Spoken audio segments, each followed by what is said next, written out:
Fala galera, belezinha? Eu sou o Fábio e depois de contar melhor sobre o drama vivido pelos azuis reais da Alemanha, que é o Schalke 04, também conhecido como mineiros devido à sua origem, que chegaram a dominar as ações no país entre o meio das décadas de 30 e 40 e depois tendo lampejos de um período glorioso entre os anos 90 e 2000, mas que atualmente vive uma longa seca de títulos e passaram a ser meros coadjuvantes no cenário do futebol. E que se você quiser saber um pouco mais sobre essa história aí, é só clicar aqui em cima nos cards, afinal essa é a série do Futebol em Crise, onde sempre na primeira quarta-feira de cada mês, essa a de novembro, eu conto história de clubes tradicionais do nosso futebol e também lá de fora que não estão vivendo um bom momento. Mas antes de qualquer coisa, já sabe, deixa o like maroto aqui embaixo, marca seu amigo, seu meio que curte o tema e se inscreve no canal pra gente chegar logo o quanto antes a meta, que é de 20 mil inscritos. Ainda falta um pouquinho, mas estamos chegando. Sem esquecer também de curtir a página lá no Facebook, tem novidade quase todo dia e, mano, é rapidinho, porque o vídeo aqui vai pra lá, deixa seu like, tamo junto e não esquece de seguir a gente no perfil novo do Instagram. Porque hoje é dia de contar mais sobre a curiosa e gloriosa história do Rangers Futebol Clube, que é de Glasgow, na Escócia, e atua no místico Ibrox Stadium, e ficou mais conhecido nos últimos anos pela punição que sofreu dentro e fora de campo, onde ainda busca conseguir fazer frente ao maior rival, o Celtic, que conquistou nada menos que todos os títulos nacionais desde então. Um dos 11 membros originais da Associação Escocesa de Futebol, fundada em 1872, o Rangers permaneceu na elite nacional de forma contínua e ininterrupta até o fim da temporada 2011 e 2012, justamente quando declarou falência. Com isso, acabou sendo rebaixada à 4ª divisão escocesa, ficou perto de acabar, mas com a ajuda de sua torcida, retornou à primeira. E vai ser justamente sobre isso que eu vou começar a falar melhor a partir de agora. Ficou curioso? Então fica aí que depois da vinheta eu continuo.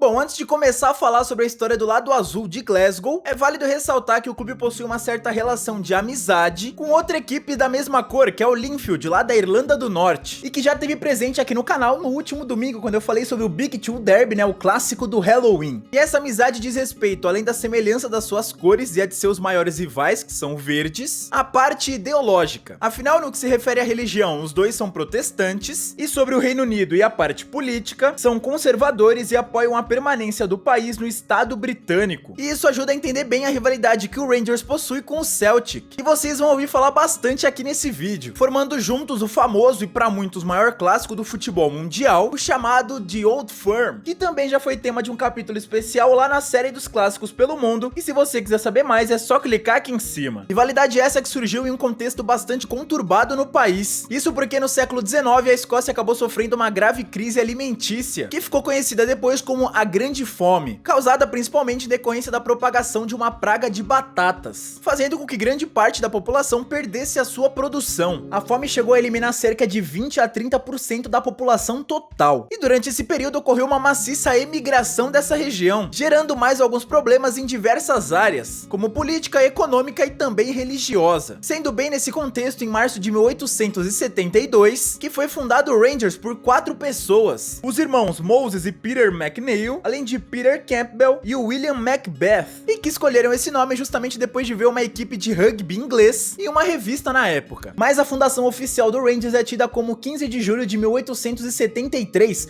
quando o clube se reuniu pela primeira vez e todo o staff foi eleito. E a ideia inicial era apenas juntar uma galera para poder bater uma bola. Tanto é que nessa primeira temporada oficial, o Rangers só disputou partidas amistosas, o que começou a mudar alguns anos depois, principalmente após ceder o primeiro jogador à seleção nacional, a seleção da Escócia, justamente um dos 4 fundadores, Moses McNeil, que fez sua estreia pelo país em uma vitória por 4-0 sobre o país de Gales. Sendo que logo no ano seguinte, 1877, o Rangers já alcançou a sua primeira final na Copa da Escócia, contra o Vale of Leven Scottish, que acabou vencendo no terceiro e decisivo embate. Só que o Clube Azul já teve logo a chance de dar o troco em 1879, mas com seus jogadores ficando enfurecidos com a arbitragem do primeiro duelo e se recusando a jogar o segundo lá na finalíssima, ficando novamente com o vice para esse mesmo rival. Seu primeiro título nessa competição viria somente na temporada 1894, quando bateu justamente o Celtic na grande final. Mas essa não foi a primeira conquista oficial de sua história, já que 3 aninhos antes, em 1891, o clube já havia faturado o campeonato escocês, logo em sua primeira edição, um título que foi dividido com Dumbarton, levando o bi em 1899, quando iniciou um pequeno processo de soberania internacional, com nada menos que 4 conquistas seguidas. A essa altura, o Celtic já brigava pelo topo do país, com 4 taças no total, uma a menos que o grande rival. Enquanto o Hearts, que também já ganhou um capítulo especial na série dos clássicos pelo mundo, e que se você quiser saber um pouquinho mais, é só clicar aqui em cima, possuía 2 taças juntamente com o já citado Dumbarton. E assim foram seguindo os anos, com o Clube Azul se estabelecendo como o maior campeão nacional em diversas competições, e dominando diversas décadas, viu? Como a de 20, quando levantou nada menos que 8 das 10 possíveis taças lá na Escócia, atingindo o auge, vamos dizer assim, né, na década de 70, mas que não começou da melhor forma não, já que no dia 2 de janeiro de 1971, durante o maior clássico do país, né, o The Old Firm, entre o Rangers e Celtic, aconteceu nada menos que a maior tragédia da história do futebol escocês, quando 66 pessoas morreram na queda de uma arquibancada e mais de 200 ficaram feridas, com as barreiras de aço não aguentando o peso das 80 mil pessoas que foram assistir ao clássico no Ibrox Stadium, que é a casa dos Rangers, clube que homenageia suas vítimas da tragédia todos os anos.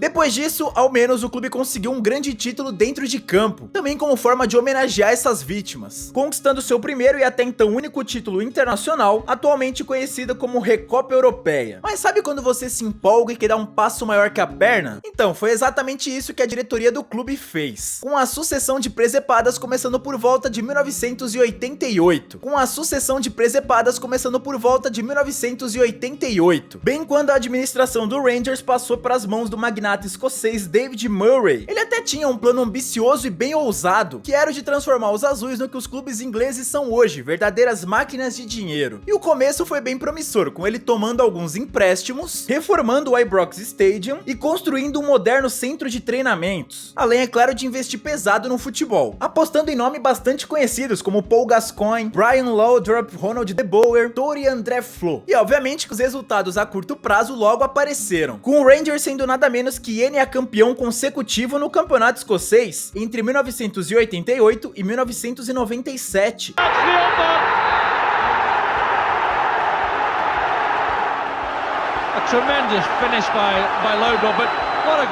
Igualando o recorde do maior rival na história da competição, e depois ainda conquistando mais 2 taças até o início dos anos 2000.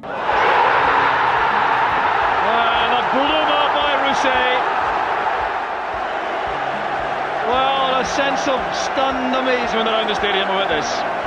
Oh, you certainly wouldn't believe. Com essa sequência toda sofrendo uma pequena pausa justamente na temporada 97 e 98. Outra jogada de mestre desse período foi a de internacionalizar a marca do Rangers. E para isso veio uma ideia ousada e ao mesmo tempo bem arriscada, que era a de tirar essa imagem de um clube sectário, contratando o atacante Mo Johnson, ex-jogador e ídolo do Celtic, que se tornou apenas o segundo católico a defender as cores azuis, né, do Rangers desde a Primeira Guerra Mundial, o que causou a ira de alguns torcedores num primeiro momento, mas que depois foram aceitando por conta de muitos gols e títulos que eu acabei de falar. O único porém dessa história toda foi o desempenho da equipe a nível internacional, nas competições continentais, né, da UEFA, que não trouxe o resultado esperado, com o clube caindo quase sempre nas fases iniciais. Mas até aí tudo certo, já que o Rangers dominava as coisas a nível nacional.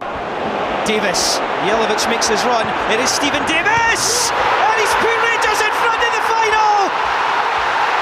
Steven Davis sends the blue half of Glasgow into... Sendo inclusive campeão de tudo em 2011, ganhando até a Copa sobre o Celtic. It's gone in!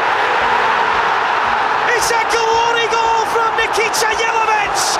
And Rangers go back in front in the first period of extra time! And are they going to hold on? Running back to Ibrox, where they will, I'm sure, enjoy the festivities this evening.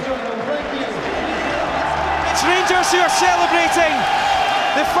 O real problema começou mesmo na virada do século. Isso porque o campeonato escocês não conseguia mais concorrer com a montanha de dinheiro que a televisão dava à Premier League inglesa. Só pra vocês terem uma noção, até mesmo o multicampeão Rangers ganhava muito menos em direitos de transmissão que os modestos Bolton e Blackburn na liga vizinha. E a consequência disso é que, mano, pra atrair grandes jogadores, era necessário fazer o que a maioria dos clubes aqui no Brasil faz: loucuras, levantando somas absurdas de dinheiro, o que a curto prazo parece até ok, até pelo número de conquistas e premiações. Mas a longo prazo, uma das saídas foi usar um esquema de contrato chamado EBT, em inglês, que é sigla para Employee Benefit Trust Fund, que basicamente sonegava impostos do governo britânico, com o Rangers usando isso de 2001 até 2010, ano em que essa prática foi descoberta pelo fisco. O clube foi multado então em nada menos que 49 milhões de libras, o que na época dava cerca de 140 milhões de reais, mano, imagina hoje. E aí então some isso a dívida do clube, que era avaliada em cerca de 18 milhões de libras, com o Lloyds Banking Group, ou seja, a conta começava a não fechar e a merda tava quase explodindo. Mas piorou depois que o empresário Craig White virou o dono do Rangers, sendo que ele já sabia de todo esse cenário caótico do clube, bem quando em maio de 2011 pagou apenas uma libra, ou cerca de 3 reais. 3 reais.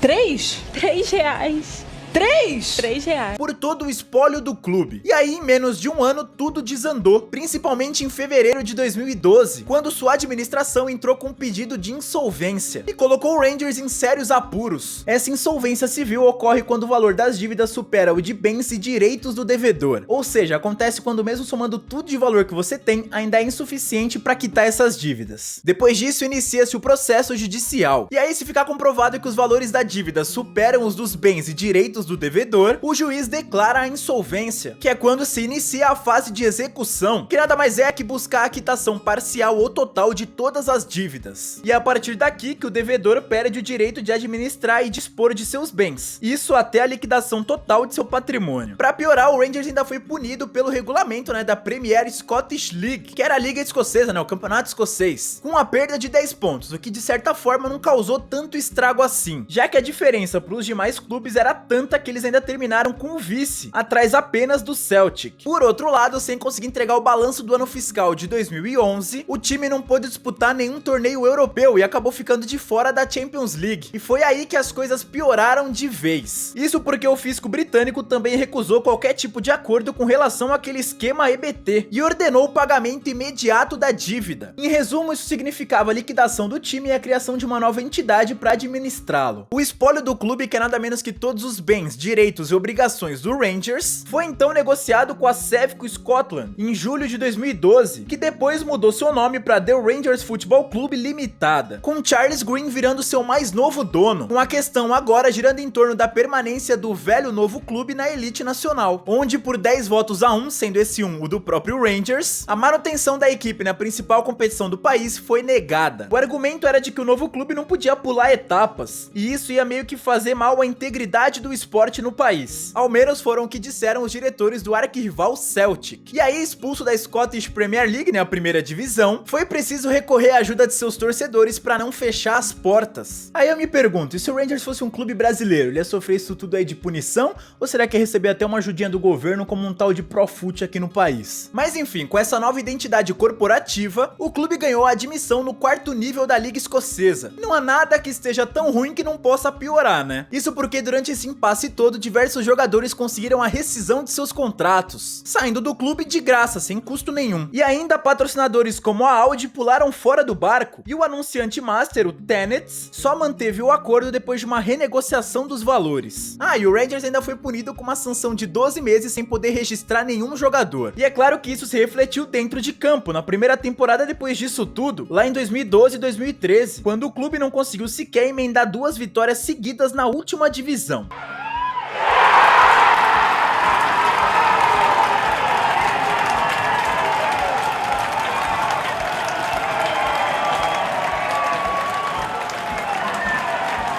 Mas aí as coisas começaram a se acertar ao longo da temporada e o Rangers emendou nada menos que 19 jogos de invencibilidade, mantendo média superior a 45 mil pessoas por jogo e mostrando que queria voltar logo ao lugar de onde nunca devia ter saído. E aí, com 2 acessos seguidos, da 4ª à 3ª divisão nessa temporada e depois da 3ª à 2ª em 2013 e 2014, o clube deu meio que esperança aos torcedores. Mas logicamente que as coisas continuaram não sendo tão fáceis assim, já que em 2014 e 2015 o acesso à elite não veio. E pra piorar, o Celtic dominava tudo no país, sendo justamente nesse ano que pintou o reencontro, com o principal rival, o Derby de Old Firm, e bem na semifinal da Copa Nacional, a Taça da Liga Escocesa de 2015.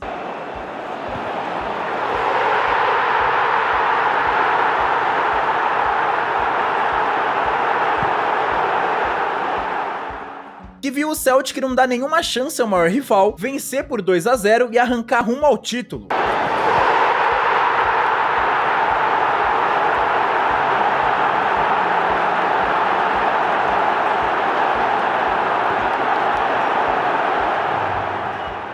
A redenção, no entanto, veio um ano depois. Primeiro com o tão esperado acesso à elite, agora com o título da segundona, e na sequência dando o troco na semifinal de outra Copa, a Copa da Escócia.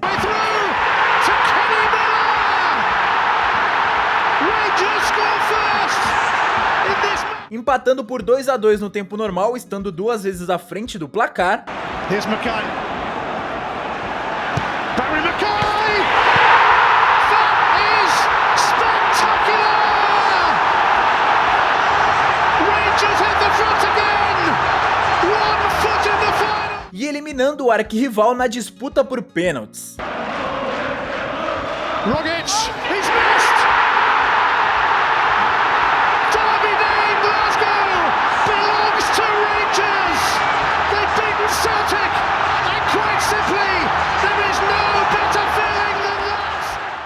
Na decisão, porém, derrota pro Hibernian, que veio acompanhada de críticas da torcida. Ainda mais que na temporada seguinte o clube foi goleado 2 vezes pelo Celtic, sendo ambas por 5 a 1 dentro e fora de casa. E novamente eliminado em semifinais de mata-mata, com o Celtic fazendo 1 a 0 em 2017 e 4 a 0 em 2018. Em meio a tudo isso, enquanto o clube fazia o caminho de volta à elite, o fantasma da crise ainda rondava o Rangers. Com as dívidas batendo na porta, a administração atual precisava urgentemente levantar uma grana, caso contrário a ameaça de insolvência viria de novo, e aí ninguém ia ter certeza do que podia acontecer depois, E olha que esse período turbulento todo aí demorou a passar, com os azuis acumulando ainda mais 2 goleadas pro Celtic e vendo os verdes conquistarem tudo a nível nacional, até que enfim chegamos à temporada 2018-2019, e com ela a primeira vitória do Rangers no The Old Firm em nada menos que 6 temporadas, batendo os rivais com gol de Ryan Jack. Ryan Jack!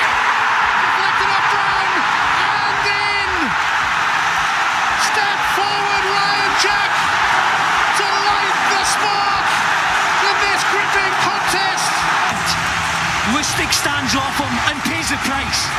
Kent is too skillful for him, he's too quick, and then here he doesn't just throw it over.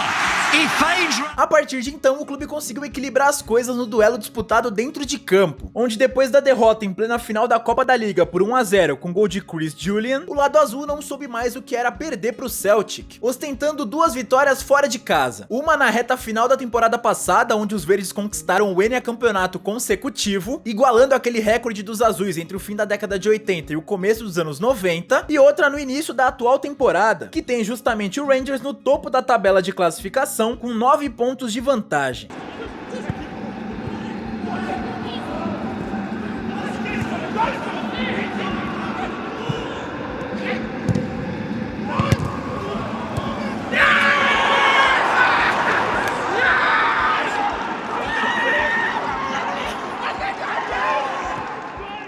Mas é importante lembrar que eles têm 2 jogos a mais que o grande rival, Para a realização do roteiro desse vídeo, eu contei com a ajuda dos ótimos sites É o País e Última Divisão. Pelo menos as coisas estão voltando ao normal, com o Rangers aos pouquinhos, batendo de frente com o maior rival. Ao menos quando o assunto é disputa de título, porque dentro de campo já deu pra ver que as coisas se equilibraram. Por isso agora eu quero saber de você. Quando o Rangers, que ainda é o maior campeão nacional da Escócia, com 54 a 52 em taças respectivamente, vai voltar a conquistar um título na elite, seja por qualquer competição, liga ou copa que não vem desde 2011? Deixe sua resposta aqui nos comentários. Aproveita e fala também, e se o Rangers fosse um clube brasileiro, ele ia ter sido rebaixado assim? Bom, eu acho que não, afinal ele era um dos maiores do país, Bom, galera, por hoje é isso, espero que vocês tenham gostado. Mais um vídeo aí bem longo dessa série do futebol em crise, mas mano, é por isso que eu faço só uma vez por mês, porque é bem longo e tem muita história pra contar, aí eu faço um vídeo bem feitinho aqui pra vocês. E aí, como é de praxe, no final eu vou deixar essa playlist pra vocês assistirem todos os clubes que eu já abordei nessa série. Mano, tem clube nacional, internacional, como foi o caso de hoje, e até seleção. Então é isso, é nóis, tamo junto, não vou me alongar muito não, porque já ficou longo demais, mas aí deixa a sugestão de tema aqui nos comentários, não só pra essa série, pra todas as outras do canal, as outras quartas, das curiosidades da bola, e de domingos clássicos pelo mundo. Fechou? É nóis, tamo junto, se inscreve no canal, segue a gente no Instagram, se você ainda conseguir, mano, fique em casa. É nóis.